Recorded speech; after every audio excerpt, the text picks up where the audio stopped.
ጌታ ሞትን ድል አድርጎ ስለተነሳ እና እኛ አሁን ቅድስት ድንግል ተነሳች ምናምን ስንል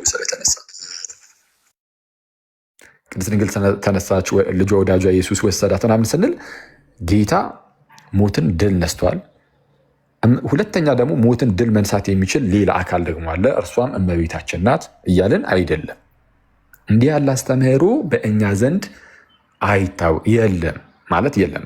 እንዲህ ያለ አስተምህሮ ያው ጌታ ኢየሱስ ከሞት የተነሳው የስ በአባቱ ፍቃድ፣ በራሱን ፍቃድ፣ በመንፈስም ፍቃድ ነው፣ እናውቃለን፣ እንረዳዋለን። እርሱን ግን አምላክ ነውና የስ በቃ ስልጣን አለው ብለን እናውቃለን ብለን እንናገራለን። ይህን እናውቀዋለን፣ እንረዳዋለን።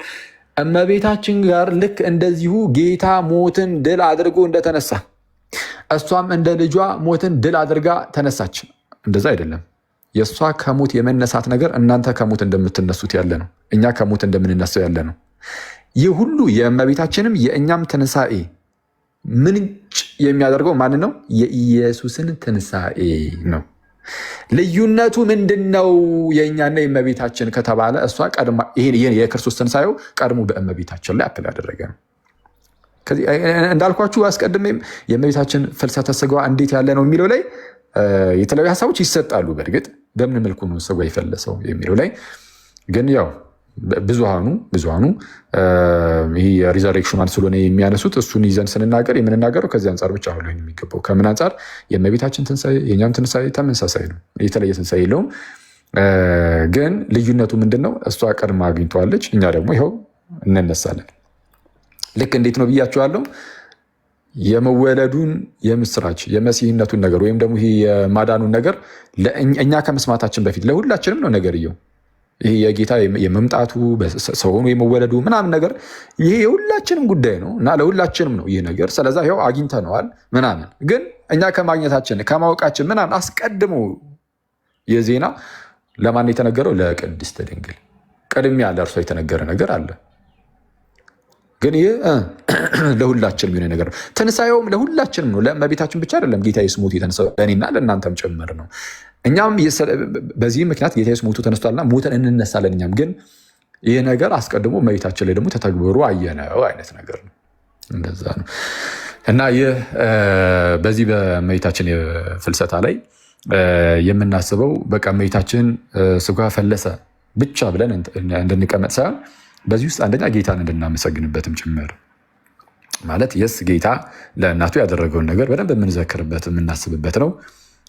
አብረን ግን ይህን ብቻ የምናስብ እንደው ዝም ብሎ እመቤታችን አረገች ወይም ደግሞ ስጋ ፈለሰ ምናምን ብቻ የምንልበት ሳይሆን ጌታን የምናመሰግንበት ከምን አንጻር ጌታ ስለ ሁላችን ሞቶ በመነሳቱ ነው ይህ ነገር እውን እየሆነ ያለው። ስለዚህ አሁን እመቤታችን ላይ የተፈጠረው ነገር እኛ ላይ ሊፈጠር ነው፣ እኔ ላይ ይፈጠራል፣ እናንተ ላይ ይፈጠራል። ጌታችን ኢየሱስ የሁላችንን ስጋ ደግሞ ያነሰዋል። በስብሰን የምንቀር አይደለም። እኛም ራሳችንን ብንሆን ማለት ነው ክርስቲያኖች በስብሰን አንቀርም፣ እንነሳለን። ነፍሳችን ከስጋችን ጋር ተዋህዶ ይነሳል እና ጌታችን እኛንም ይወስደናል፣ ከእርሱ ጋር ያኖረናል። ይህን እናምናል እና ይህ ነገር እውን የሆነበት ምስጢር ስለሆነ ጌታን የምናመሰግንበት ደግሞ በጣም ታላቅ ተስፋን ደግሞ የምንሰንቅበት ነው። ተስፋ እንደ መልህቅ ነው። ማን ነው? ጳውሎስም እንደሚናገረው ነው በዕብራውያን መልእክቱ ላይ መልህቃችን ነው። ይህ ታላቅ የሆነ ተስፋ የእኛ የህይወታችን መልህቅ ማለት መልህቅ በመርከብ ላይ ያለ ይሄ ትልቅ ይሄ የሚቆሙ ነገር አለ። መልህቅ ታውቃላችሁ፣ አንከር ማለት ነው እና እሱ መርከቧ የተለያየ ይሄ ወጀብ ሲመጣ ምናምን የሆነ በቃ እንደ አቅጣጫዋን ይዛ ወደዚህ ወደዛ ሳትል ሳትወድቅ እንድትሄድ የሚያደርጋት አይነት ነው መልህቅ። እና ይህ ተስፋ አሁን የተሰጠን የታላቅ የሆነ ተስፋ እውን የሆነ ያለው ተስፋ ይህም ትንሣኤው ማለት ነው ለእኛ እንደ መልህቃችን ነው።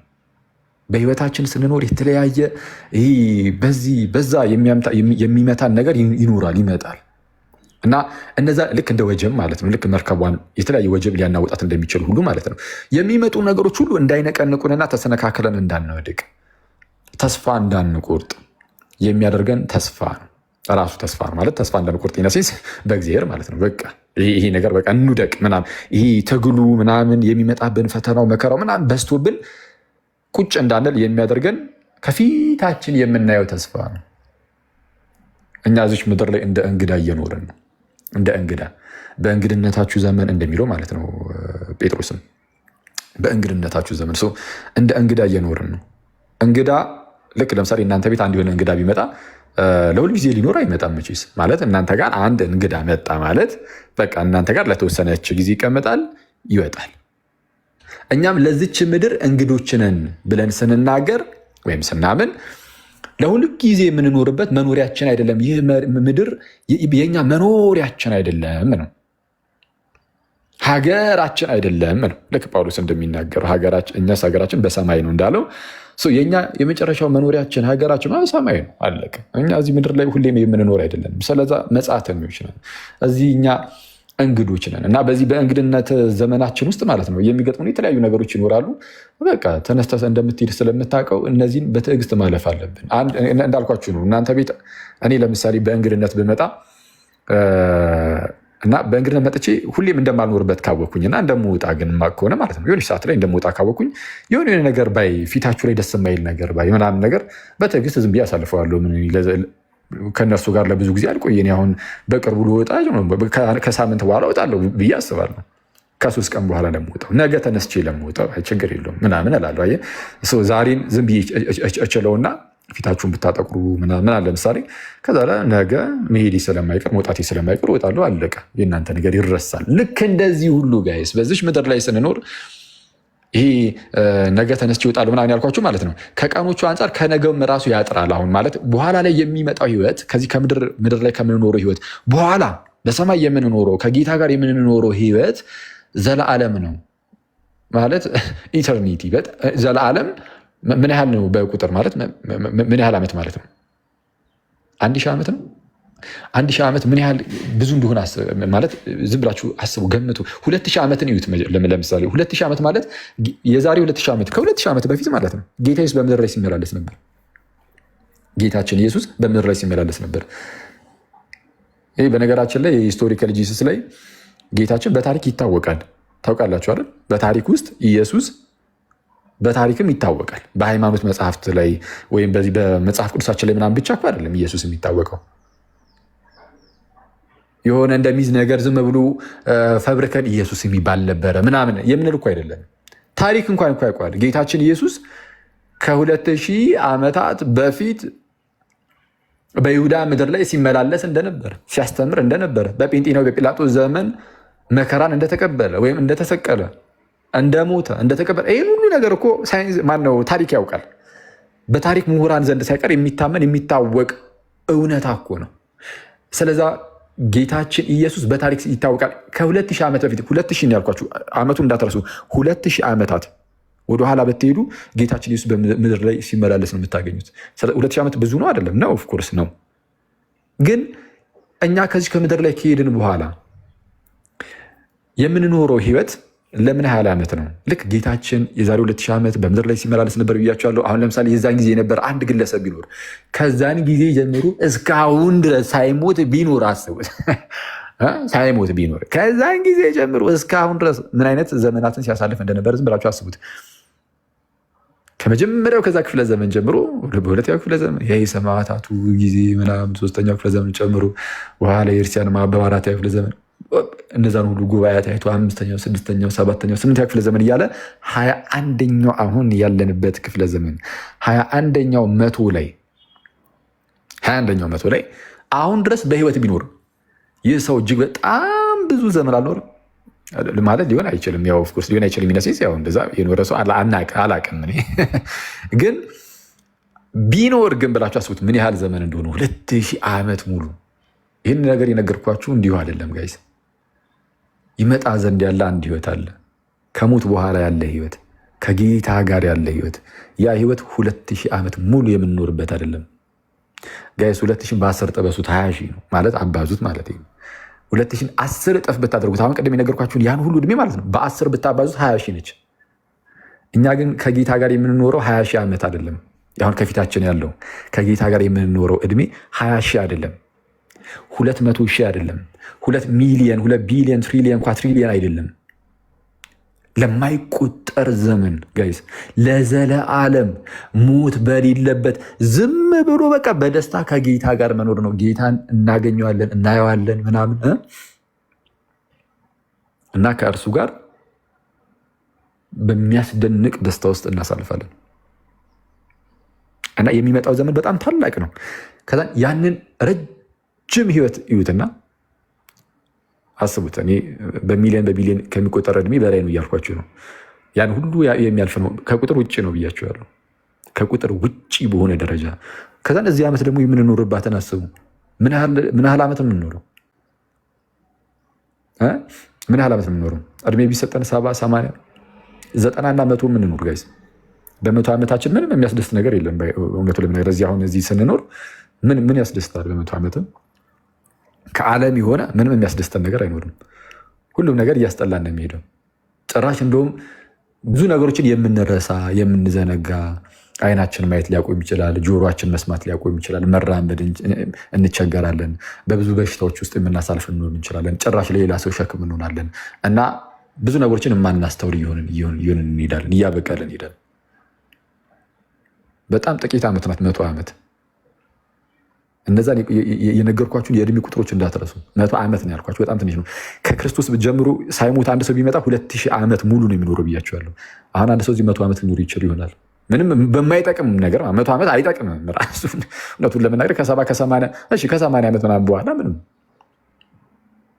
የሰው ዘመኑ 80 ነው እንዳለ ማለት ነው። ዳዊትም 60 ነው 80 እንደዛ ነገር እንዳለ እና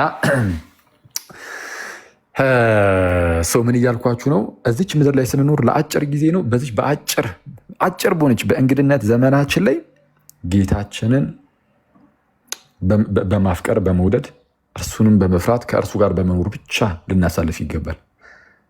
በዓለም ላይ የሚመጣ ምንም አይነት የሆነ ክፉ ነገሮች ምናምን ቢደርሱብን እንኳን ልናይ የሚገባው ጌታችን የሰጠን ያ ከፊት ለፊታችን የሚታየውን ያንን ተስፋ ነው። እሱን ነው ማየት ያለብን እና ያ ተስፋ እንዳልኳችሁ ቅድም እንደ መልህቅ ይሆነናል። እሱን እያየን መከራ ቢደርስም ለትንሽ ጊዜ ነው፣ ለአጭር ጊዜ ነው። ጌታ መጥቶ መከራን ተቀብሏል። ጴጥሮስም እንደሚለው ነው እርሱ መከራን ተቀብሏል። እንግዲያውስ እኛም በመከራ እናሳልፋለን። ጌታችንን በመከራው መምሰል ነው። እኛ መከራን የምንቀበለው ሰርቀን መሆን የለበትም። ጴጥሮስም ይላል ክፉ ነገር እናድርገን ምናምን መከራ ብንቀበል ለእኛ ምን ጥቅም አለው? ሰርቃ አንዱ በጥፊ ቢያጋጭ መከራ ተቀበልኩ ልትል ነው? አይደለም። ከሌላ ሰው ሚስት ጋር ስትዘሙት ተገኝተ ወገብን ቢልል መከራን ተቀበልኩኝ እኔ ክርስቲያን ልትል አትችልም። ኦፍኮርስ ይታወቃል። ይህ በራሳችን በኃጢአት በራሳችን ጉዳይ ነው መከራ የተቀበልነው። ይህ የራሳችን ጉዳይ ነው። ግን ደግሞ ጌታን በመጠባበቅ ውስጥ እየኖርን ክርስቶስን በመምሰል ሕይወት ውስጥ ለመኖር እየሞከርን ለሚደርሱብን መከራዎች ሁሉ ግን ጌታ ተመልካቻችን ነው ጋይስ። ጌታ ያየናል። ጌታ ቅርባችን ነው፣ በጣም ሩቃችን እንኳን አይደለም። ስለዛ ከፊት ለፊታችን የሚታይ አንዳች የሆነ ተስፋ አለ። ያ ተስፋ እንደ መልህቅ ነው። ይህ ተስፋ እንዳትረሱ። ምን የሚል ነው? ጌታ በዮሐንስ ወንጌል ምዕራፍ 14 ላይ ወደ አባቴ እሄዳለሁ መኖሪያንም በዛ አዘጋጅላችኋለሁ ብሎ ታላቅ የሆነ ነገር ነገራቸው ለደቀ መዛሙርቱ። ወደ አባቴ እሄዳለሁ በዚያም መኖሪያን አዘጋጅላችኋለሁ አለና ማለት ነው። ቀጠል አድርጎ እዛው ዮሐንስ 14 ቁጥር 3 ላይ ማለት ነው። ቀጠል አድርጎ ወደ እናንተም እንዲሁ ደግሞ ወደ እናንተ ተመልሼ እመጣለሁ እወስዳችሁም አለው ነው ያለው። በስመ አብ! እኔ ይሄ ተስፋ ቃል እንዴት ነው የሚያስደስተው ጋይስ! መጥቼ እወስዳችኋለሁ እንዲህ በጌታ ስም። ይሄ እኮ ጌታ ይመጣል ማለት እናምናለን መቼስ ቃሉን እንደሚጠብቅ ጌታችን መቶ እንደሚወስደን 101% እርግጠኛ ነን። ጌታችን ይመጣል መቶ ሁላችንንም ሰብስቡን ይወስደናል ማለት በቃ የእርሱ የሆኑትን ይወስዳል። የእርሱ የሆኑትን ማለት በነገራችን ላይ ነሰሰርሊ እንደው በሃይማኖት በምግባራቸው በእምነት በምግባራቸው ምናምን በጣም ፐርፌክት የሆኑትን ብቻ ማለት አይደለም። መቶ ያፈሩትን ብቻ ማለት አይደለም። በቃ የሆነ እንደው የሚጥሩትን ጌታን የሚወዱትን እኔ ጌታ ማለት ነው እንደዚህ በቀላሉ ህዝቡን አይተውም በፍጹም። ዝም ብሎ ሰነፍ ናችሁ በቃ ዞር በሉ ምናምን ብቻ የሚል አይደለም። የሚወስደው እነማን ነው ከተባለ ጌታን እርሱን ኢየሱስ ክርስቶስን የሚወዱትን የምርም ማለት ነው የምርም ከልባቸው ወደውት ከዛ በኋላ ምንም እንኳን በተለያየ ምክንያት የሚስቱ የሚወድቁ ቢሆኑ እንኳን ግን ቶሎ ቶሎ የሚመለሱትን ጌታ ሆይ ይቅርታ አባ እያሉ እንደ ሕፃን ልጅ በእርሱ ፊት የሚኖሩትን ንስሐ እየገቡ ይቅርታ እየጠየቁ አምላካቸውን ከቅዱስ ምስጢር የሚሳተፉትን ጌታ ኢየሱስ ይወስዳቸዋል። ምንም እንኳን ጥሩ ባይሆኑ፣ ምንም እንኳን ከፍ ከፍ ባይሉ፣ ግን በእቅፉ ሆነው የሚያጠፉትን አይተዋቸውም።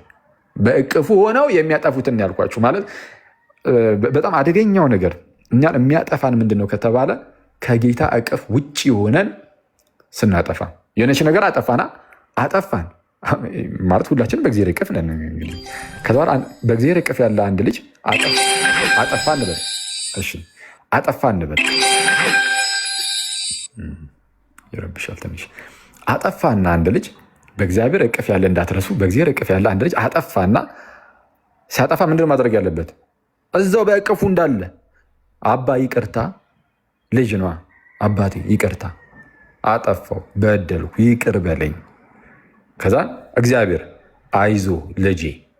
ጌታ ኢየሱስ ዝም ብሎ የሆነ የማይራራ አይነት አይደለም። ለዛ ነው በነገራችን ላይ ጳውሎስ በድካማችን ሊራራልን የማይችል ሊቀ ካህናት የለንም ያለው ማለት ነው። ድካማችንን እንዳል ያውቀዋል። አሁን እኛ በጣም አደገኛ ድካም ውስጥ እንገባለን። የሆነ በአደገኛ ኃጢአት ድንገት ልንወድቅ እንችላለን ምናምን እና ጌታ የማይረዳን ምናምን ነው የሚመስለን። ጌታ በጣም ነው የሚረዳን እና ልክ እንደዛ ስንወድቅ ማለት ነው ጌታ ወዲያውኑ የሚያስበው የኃጢአተኛ ብሎ የሚፈርድብን አይደለም። እንዲህ በፍጥነት ወደ ፍርድ አይገባም ከኛ ጋር። ልጄን ነው የሚለው። እናት ልጇ ልክ ሲወድቅባት ብታይ ማለት አንዲት እናት ልጇ ሲወድቅባት ብታይ ይሄ ልፍስፍስ አትለውም። ልጄን ብላ ነው ተንሰፍስፋ ሄዳ የምታነሳው። ጌታ ኢየሱስ አንዲት እናት ለልጇ ከምትንሰፈሰፈው በላይ ይንሰፈሰፍልናል። በዛ ደረጃ ይወደናል። ከዚያ በላይ ከእናት በላይ በነቢይም እንደተነገረው ነው። እናት ልጇን እንኳን ልትተው ትችል ይሆናል። እግዚአብሔር ግን ሕዝቡን አይተውም፣ እኛን አይተወንም። ስለዛ ስንወድቅ ሲያየን በኃጢአት ምናምን ጌታ ኢየሱስ ሲያየንና ማለት ነው ልፍስፍስ ይኸው ወደቀ ኃጢአተኛ አይለንም። ልጅን ነው የሚለው ልጅን።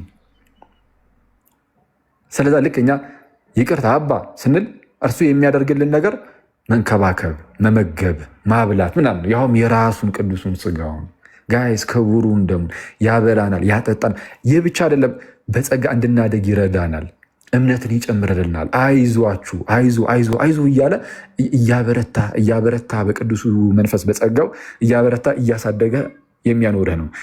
የእኛ መሰረታዊ ችግር የሚፈጠረው መቼ እንደሆነ አሁን ልንገራችሁ። ቅድም የጀመርኩት እሱን ስለሆነ ማለት ነው። መሰረታዊ ችግር የሚሆነው መቼ ነው? አጥፍታችሁ ማለት ነው ይቅርታ አባ ከማለት ይልቅ ራሳችሁ አጥፍታችሁ ራሳችን አጥፍተን ራሳችን ደግሞ እግዚአብሔርን ጥለነው እንሄዳለን። ይህ በጣም አሳፋሪ፣ ይህ ትዕቢተኝነት ነው። ባለማወቅ ብዙዎቻችን እንደዛ እናደርጓለን። ግን ይህ አደገኛ ትዕቢት፣ እግዚአብሔርን የሚያስከፋው ይሄ ነው። ራሳችን አጥፍተን ደግሞ ራሳችን ደግሞ ከእግዚአብሔር እቅፍ እንኮበላ እንወጣለን። በቃ በዛው በኃጢአት ነው እንደውም በኃጢአት እጸናለሁ ቻው አይነት ነገር ማለት ነው። እና ከእግዚአብሔር ርቆ ኃጢአት እየሰሩ መኖር አደገኛ ነው። ከእግዚአብሔር ርቀን ኃጢአት እየሰራን መኖር አይደለም ያለብን። ወደ እግዚአብሔር ቀርበን ወደ ጌታ ቀርበን እዛው በእግዚአብሔር እቅፍ እያለን ማለት ነው። ኃጢአት ድንገት ብንሰራ እንኳን ብንወድቅ እንኳን ልንወድቅ እንችላለን። ኃጢአት ልንሰራ እንችላለን። ዊና ፐርፌክት የት ማለት ገና ፐርፌክት አልሆንም። ወደ ፍጽምና ደረጃ ገና አላደግንም። ስለዛ መውደቅ መነሳት አለ። ጻድቅ 7 ጊዜ ይወድቃል ነው የተባለው። ግን 7 ጊዜ ይወድቃል ብቻ አይልም፣ 7 ጊዜ ይነሳል። መውደቅ መነሳት ጻድቅ ነው የተባለው። በነገራችን ላይ የሚወድቀው የሚነሳ ጻድቅ ነው የተባለው። ስለዛ እንወድቃለን፣ ግን ወድቀን አንቀርም። ክርስቲያን አይወድቅም አይባልም፣ ይወድቃል። ድብና አድርጎ ይወድቃል፣ ግን ይነሳል። ከእግዚአብሔር ከአባቱ ጋር ይኖራል፣ ከአምላኩ ጋር ይኖራል። ስለዛ ምን እያልኳችሁ ነው ጋይስ? ሁልጊዜም ቢሆን በእግዚአብሔር እቅፍ እንኖር፣ በአባታችን እቅፍ እንኖር። እዛው ቆሻሻችንን ብስ እያደረገልን ከላያችን ላይ ቆሻሻችንን እርግፍ እያደረገልን እርሱ ያኖረናል ጋይስ፣ እርሱ ያኖረን እና በእግዚአብሔር እቅፍ ሆነን እየወደቅን እየተነሳንን ቢሆን ማለት ነው። ግን በእግዚአብሔር እቅፍ ከኖረን ከቅዱስ ሚስጥርና ከንስሐ ሕይወት ካራቀን እንዳልኳችሁ እየወደቅን እየተነሳንን ቢሆን በእግዚአብሔር እቅፍ በአባታችን እቅፍ ስንሆን ጌታ ኢየሱስ ሲመጣ ማለት ነው በቃ በዛው በእቅፉ እንዳለን ነው የምንሄደው። አይ አንተ እንደው በእኔ እቅፍ ብትሆንም ግን የሆነ እየወደቅ እየተነሳ ነበር፣ ብዙ ጊዜ ወድቀሃል አንተ ውጣ አይልህም። ጌታ ኢየሱስ ብዙ ጊዜ መውደቃችንን አይቶ አያርቀንም።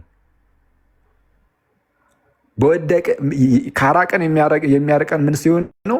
ወድቀን ማለት ነው። ጭራሽ በእግዚአብሔር ላይ ጀርባችንን ሰተነው በቃ ዞር በልልኝ ብለነው ጥለነው የሄድን እንደሆነ ያኔ ለራሳችን ፍላጎት አሳልፎ ሊሰጠን ይችላል። ኦኬ አትፈልጉኝም በሉ እንግዲህ ይላል።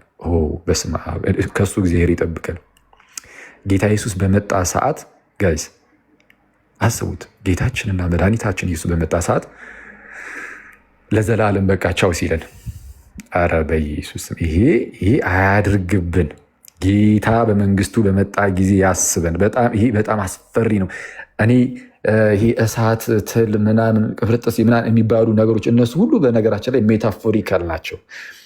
ያው የሚያስጠሉ ነገሮች ስለሆኑ በእነሱ መልኩ ይሄ የሚያቃጥል ምናምን በጣም እንደው ምቾት የሚነሱ ነገሮች ስለሆኑ በሱ ተገለጠ እንጂ እሳቱም ትሉም ምኑም እያንዳንዱ ክፉ ነገሮች ሁሉ ጌታን ማጣት ናቸው። እንዴ ኢየሱስ ክርስቶስን ለአንዴና ለመጨረሻ ጊዜ ልታጣው ማለት ነው። የለም በቃ አታገኘውም ከዛ በኋላ ልትባል። ኧረ ይሄ ጋይስ በጣም አስፈሪ ነው። ግን አንዳንድ ሰው ምን ሊል ይችላል መሰላችሁ? እችን ብቻ ተናገሬ ልጨርስ። እችን ልናገርና ከዛ በኋላ የሁሉ ነገር ከፍልሰቷ ጋር ምን እንደሚያገናኘው ነግራችኋለሁ። ያው በሱ ላይ የተነሳ ነው እንዳትረሱት፣ በዛው ላይ አስታውሳችኋለሁ ማለት ነው።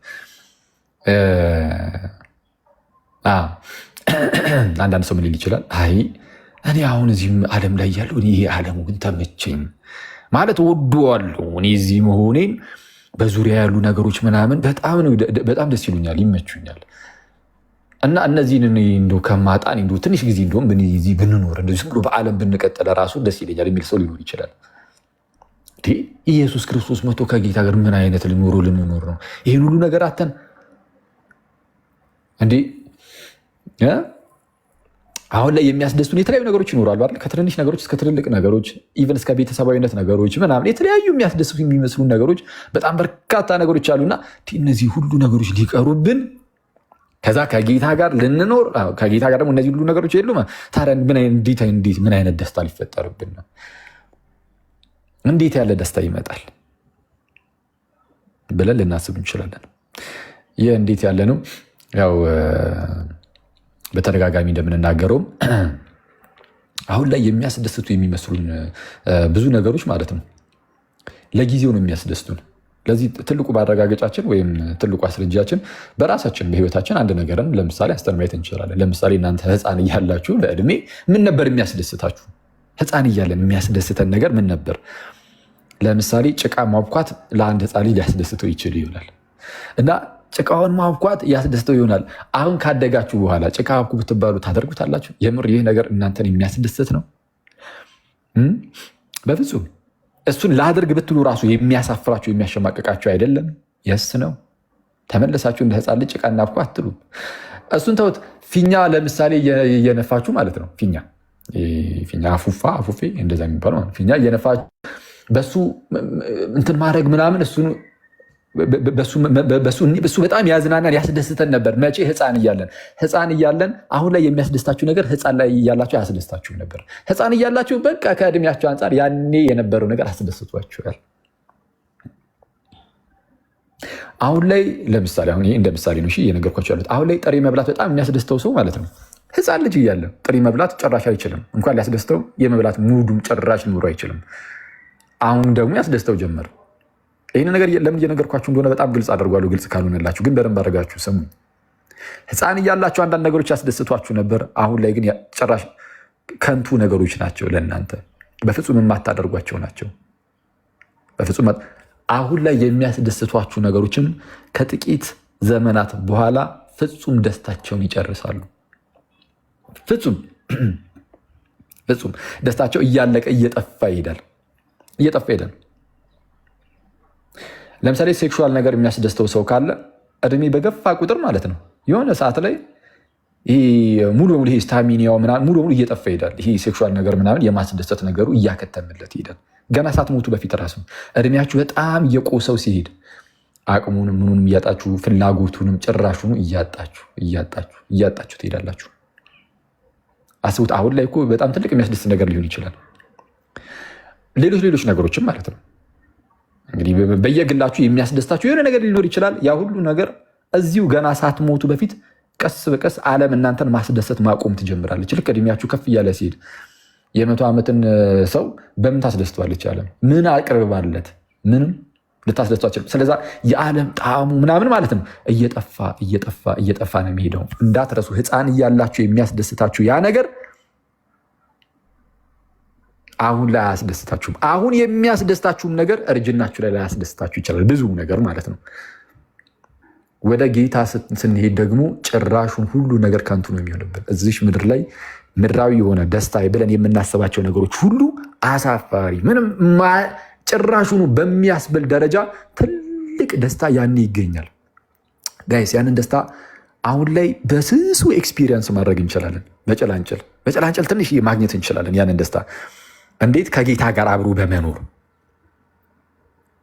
ጋይስ ከጌታችን ጋር አሁን ላይ ማለት ነው። አሁን በሚኖረን ህይወት በጣም ወደ ጌታ ተጠግተን ንስሐ እየገባን ከቅዱስ ሚስጥር ቶሎ ስንሳተፍ ስንጸልይ፣ ጸሎት በጣም መስት ነው። ንስሐ መግባትና መቁረብ ብቻ አይደለም። የሚቆርብ ሰው ቶሎ መጸለይ ያለበት አጫጭር ጸሎት ሊሆን ይችላል። ግዴታ ለብዙ ደቂቃዎች ለሰዓታት ምናምን ቆማችሁ መጸለይ ላይ ይጠበቅባችሁ ይችላል። ግን አትሊስት አጭር ጸሎት ጌታ ኢየሱስ ክርስቶስ የሕያው እግዚአብሔር ልጅ እኔን ኃጢአተኛውን ማረኝ እያለን ጌታ ኢየሱስ ክርስቶስ የሕያው እግዚአብሔር ልጅ እኔን ኃጢአተኛውን ማረኝ ደጋግመን እንዲህ ብንጸልይ አሁን ትልቅ ጸሎት ነው። በጣም ትልቅ ፓወርፉል ጸሎት። በተደጋጋሚ ተናግረነዋል። ቤተክርስቲያን ሄዳችሁ 12 ጊዜ እግዚኦ መሐረነ ክርስቶስ በሉ ትባላላችሁ፣ እንባላለን። ምንድን ነው እግዚኦ መሐረነ ክርስቶስ? ጌታ ክርስቶስ ወይ ማረን፣ አቤቱ ክርስቶስ ወይ ማረን አይደለም? ጌታ ክርስቶስ ወይ ማረን፣ ጌታ ክርስቶስ ወይ ማረን፣ ጌታ ክርስቶስ እያለ 12 ጊዜ። አሁን ይሄ ሀሳባችንን ህሊናችንን ሁሉ ይቀድሰውና ወደ ጌታ ያቀርብናል። እና ደጋግመን የጌታችንን ስም በጠራን ቁጥር፣ ደጋግመን እርሱን በተጣራን ቁጥር ወደ ጌታችን እየቀረብን ጌታን መናፈቅ እየጀመርን በልባችን ውስጥ የሆነ ክርስቶስን መውደድ ሙልት እያደረገው ልባችንን ይሄዳል። ጌታችንን መውደድ ማፍቀር ልብን የሚሞላ ቴሌግራም ላይ ባለፈው እየጻፈው ነበር እንደውም እና እኔ ዓለም ላይ ካለ ውዱ ነገር ኢየሱስን መውደድ ማፍቀር ነው። ጌታን የሚወድ ሰው ሁሌ ልቡ ሙሉ ነው ማለት። ክርስቶስን መውደድ ታላቅ ነገር ነው እና ይህስ ጌታችንን ወደነው ስንኖር አሁን በኋላ ላይ የሚጠብቀን ደስታ በጣም ታላቅ ነው። በጣም ታላቅ። አሁን ላይ የሚያስደስታችሁን ነገር ይዛችሁ ማለት ነው የህፃንነታችሁን ዞር ብላችሁ ስታዩ አይ ልጅነት ብላችሁ እንደምትታዘቡት ማለት ነው። ያኔ ደግሞ ከጌታ ጋር ስንኖር አሁን የሚያስደስተንን ነገር ዞር ብለን አንዳንዱ ኃጢአት ስለሚሆን ጌታ ሆይ ይቅር ብለን እንዴት ያለ ከንቱ የሚያስጸይፍ ነገር ነው ብለን እንጸየፈዋለን። ኖርማል ኃጢአት ያልሆነውም ነገር ደግሞ ከንቱ ብለን እናልፈዋለን። ያኛው በጣም የሚበልጥ እጅግ የተሻለ የሆነ ደስታ አለ። እንዳልኳችሁ አሁን ላይ ጌታን በመውደድ በመኖር ውስጥ በስሱ ኤክስፒሪየንስ እናደርጓለን። በሙላት ወደ ጌታ መንግስት ስንገባ ደግሞ ፍጹም ልዩ የሆነ ደስታ ውስጥ ቃላት ሊናገሩት የማይችሉት እንግዲህ ለጊዜው ልብ የማያስበው አእምሮ የማያስበው ያልተነገረ ታላቅ የሆነ ደስታ ውስጥ እንገባለን። እርሱም ከጌታችን ጋር ነው። ከጌታችን ጋር መኖር ነው። ያ ሁሉ ደስታ ከጌታ ጋር መኖር ነው እና ጌታ ይመጣል እንዲያስበዋል። አንተ ዘለ እግሩ ላይ የጌታ እግር ላይ ጥምጥም ብትል ከዚህ ላይ ምን የሚያስደስት ነገር አለ? ጌታ ኢየሱስ ከቅዱሳን ሁሉ ጋር ይመጣል እና ጌታን ታየዋለህ። ኧረ ቅድስት ድንግልን ታገኛለህ። ቅዱሳኑ ሁሉ እነ ጳውሎስን፣ ጴጥሮስን፣ ሌሎች ቅዱሳን አባቶቻችን በኋላ የመጡትን ሁሉ ከእነሱ ጋር መኖር ትጀምራል። እንደዚህ አይነት ማህበር ውስጥ ማለት አሁንም እዛው ማህበር ውስጥ ነህ። አክቹዋሊ በሙላት ስትገባ ግን ወደ አንዳች ታላቅ የሆነ ደስታ ውስጥ ትገባለህ። ዘላለማዊ ደስታ ወደ ጌታ ኢየሱስ በሙላት ትገባለህ እና ወደዚህ የምንገባው ሞተን ስንነሳ ነው። ይህ የሙታን ትንሣኤ ለእኛ ብቻ የተሰጠ አይደለም። ለእኛም፣ ለእመቤታችንም፣ ለሁላችንም፣ ለሰው ዘር ሁሉ፣ ለእኛ ለሁላችን የክብር ትንሣኤ በጌታ ለሚያምኑ ሁሉ የተሰጠ ነው እና ይህንን ነገር በጣም የሚያስደንቀን ግን ጌታችን ሞቶ ተነስቶ ነው በቃ ይፈጸመልን። ቀደም ብላ ግን እመቤታችን ጋርም ደግሞ ተሰጥቶልናል ነው። ስለዚህ አሁን ጀነራል የሆነው ይህ ትንሣኤ፣ ጠቅላላ የሆነው ትንሣኤ፣ ለሁላችንም የሆነ ትንሣኤ ቀድሞ ለእመቤታችን ተሰጠ። ስለዛ ቅድስት ድንግል አስነሳት ጌታ ኢየሱስ በክርስቶስ የትንሣኤ ኃይል እኛ ምን እነሳለን። ቅድስት ድንግል ተነስታለች። የተነሳችው በራሷ ነው? በፍጹም። ጌታ ኢየሱስ ሞቶ ባይነሳ ኖሮ ቅድስት ድንግል መነሳት ትችል ነበር? አትችልም። ጌታ ብቻውን ይችላል። እዚህ ላይ ትንሣኤ ላይ ክርስቶስ ብቻው ነው መነሳት የሚችለው። ማናችንም አንችልም። የትኛውም ሰው ሞቶ መነሳት የሚችል የለም። እንዳትረሱ ይህንን ጋይስ። ፕሮቴስታንት ወንድም እህቶችም ካላችሁ ያው ይህንን በግልጽ ልንነግራችሁ እንወዳለን። ማንም ሰው ሞቶ መነሳት የሚችል የለም ጌታ ኢየሱስ ሲቀር። ክርስቶስ ብቻውን ነው መነሳት የሚችለው። ሞትን ድል አድርጎ መነሳት የሚችለው አንድ ብቻ ነው። እርሱም የሕያው እግዚአብሔር ልጅ ጌታችንና መድኃኒታችን ኢየሱስ ክርስቶስ ነው እና ጌታ ሞቶ በመነሳቱ ግን ሁላችንን ደግሞ አስነሳችኋለሁ አለ። ኦኬ፣ ጌታችን ተነስቷል። ስለዚህ እኛ ምን እንነሳለን? ማን? እኔ፣ እናንተ፣ ቅድስት ድንግል ሁላችንም እንነሳለን። ቅድስት ድንግል ግን ይህንን ትንሣኤ አስቀድማ አገኘችው ነው። ችግር አለ? ምንም የለም። ይህ ነገር እንደውም ለእኛ ምንድነው ጥቅሙ ካልን ጌታ የተነሳው አምላክም ስለሆነ ነው ብለን እንዳናስብ። ሰው ብቻ ነን እኛ፣ ጌታ ሰው ብቻ አይደለም። እኛ ግን ሰው ብቻ ነን እና ባንነሳስ ብለን እንኳን እንዳናስብ ያደርገናል። የስ በእውነትም እንነሳለን ብለን እንድናስብ እምነታችንን ከፍ የምናደርግበት ነገር ሊሆን የሚገባው እና ይህንን ታላቅ ተአምር በማየት ተአምር ነው ሰው ይህንን ነገር በማየት ይሄ የምስራቹን ዜና እንዳትረሱት እሺ። እንደ ምሳሌ የሰጧችሁን ጌታ እንደሚመጣ ማለት እንደሚወለድ ምናምን ለሁላችንም ነው አይደል? ይሄ ነገር መቼስ የክርስቶስ ሰው የመሆኑ ጉዳይ ግን ሁላችን ጋር የደረሰው በኋላ ላይ ነው። ከማን በኋላ? ቅድስት ድንግል ጋር ከመድረሱ በኋላ። ቅድስት ድንግል አስቀድሞ ይህን የምስራች የሰማችው በመላኩ በኩል። ጭራሽ ጸነሰችው፣ ጭራሽ ወለደችው፣ ኧረ አቀፈችው፣ ጡቷን መገበችው። አረጋዊ ስምዖን ተናገረ፣ በነፍስሽ ሰይፍ ያልፋል አላት። ጌታችን የዓለም መድኃኒት እንደሆነ ተነገረለት። ይህ ሁሉ ነገር ሲፈጸም ደቀ መዛሙርቱ አልሰሙም። ግን ይህ ነገር ለደቀ መዛሙርቱም ነበረ፣ ለእኛም ነበረ። ቀድሞ ግን ለእመቤታችን ተነገረ፣ እግዚአብሔር ባወቀ በእርሷ በኩልም መጥቷልና እና የትንሣኤውንም ለሁላችንም ነው። ምንም የተለየ ነገር የለም። የእመቤታችንም ትንሣኤ የእኛም ትንሣኤ አለ። ሁላችንም ጋር ተመሳሳይ ነው። በጌታችን በኩል ነው ሁላችንም የምንነሳው። ግን ቀድሞ እንደው እመቤታችንን አነሳትና መቃብሯ ባዶ ሆነ ነው እያለን ያለ ነው። ስለዛ ይህ ፍልሰቷ ይህንን የምናስብበት ተስፋችን በደንብ የምንሰንቅበት ጭምር ነው። ፊት ለፊት ላይ ያለውን ተስፋ ጌታችን ሰጥቶናል። ቀደም እንዳልኳቸው ዮሐንስ 14 ላይ መጥቼ ወስዳችኋለሁ ብሎናል እና መጥቶ ይወስደናል ኢየሱስ። ይህንን ተስፋ የምንሰንቅበት ሞተር እንደማንቀር። ስለዚህ ስንኖርም አኗኗራችን በዚች ምድር ላይ ስላለችው ጉዳይ ብቻ እያሰብን ሳይሆን በኋላ ጌታ መጥቶ ስለሚወስደን ጌታ ኢየሱስን እያሰብን እንድንኖር የሚያደርገን ትልቅ ክስተት ነው እና ትልቅ ተአምር ነው። ፕላስ ደግሞ በዚህ የቅዱሳኑን ህብረት እንድናስብ አሁን በዚህ ጸሎት ውስጥ በተለይ ከእመቤታችን ምልጃም እንድንሳተፍ ዝም ብሎ እንደዚሁ በመጾም ብቻ አይደለም የሚመጣው። በደንብ በንጽህና በመመላለስ ከቅዱስ ሚስጥር በመሳተፍ የምርም በህብረት ውስጥ መኖር እንደሚገባን በመኖር ውስጥ ለመኖር ስንሞክር ቅድስት ድንግል ደግሞ ስለሁላችን ትጸልያለች፣ ትለምናለች። ቀደም አንድ ሰው ይሄ ሉተርም ይህንን ያምናል ብዬ የተናገርኩትን ለመንቀፍ ነገር ሲሞክር አይቼ ነበር እና ሉትራኖች እንደውም ይህንን በእምነት መግለጫቸው ላይ ሳይቀር በተለይ የኦግስበርግ ኮንፌሽን አፖሎጂ ላይ ይህንን ያስቀምጣሉ። ድንግል ማርያም ስለ ቤተክርስቲያን ተማልዳለች ይላሉ። ማርያም እንዳትረሱ ጋይስ፣ ይሄ ለእናንተ ይጠቅማሉ፣ ለክርስቲያኖች አይጠቅምም። ግን እንደው የሆነ ግንጥል ብለን እኛ ብቻ የምንቀበላቸው ነገሮች እንዳይመስላችሁ እሱም በማሰብ እንጂ ማርቲን ሉተር የፈለገውን ቢል አለ አላለ ጉዳያችን አይደለም። እውነቱን ለመናገር እሱ ስላላለ ምንም እውነት የሚሆንም ሐሰት የሚሆን ነገርም የለም። ሉተር ስላላለ እውነት የሚሆንም የማይሆንም ነገር የለም። ቤተክርስቲያን ስላለች ነው እውነትም የሚሆነው እውነትም የማይሆነው እንጂ ሉተር ስላለ አይደለም። ለተጨማሪ እውቀት ግን አፖሎጂው ላይ የአውግስበርግ ኮንፌሽን አፖሎጂ ላይ የነፍለ መላእክት ላይ ማለት ነው ድንግል ማርያም ለቤተክርስቲያን ትጸልያለች ይላሉ፣ በሰማይ ሆነ ማለት ነው። ማርቲን ሉተር ደግሞ እንዳልኳችሁ የእመቤታችንን ፍልሰቷን ያምናል። በስጋ የምር መፍለሷን ማለት ነው መሄዷን ያምናል ሉተር። እሱ ስላመነ ይህ ነገር እውነት ነው ማለት ነው እያልን አይደለም። እንዳትረሱም ሉተር ስላላለ አይደለም። ለተጨማሪ እውቀት ብቻ ነገርኳችሁ እንጂ ከዛ ውጭ ግን ጥንታዊን አብያተ ክርስቲያናት ሁሉ የሚቀበሉት እንደሆነ ነግሬያቸዋለሁ። እኛ ጋር ዶግማ ባይሆንም የሚታመን እውነታ ነው።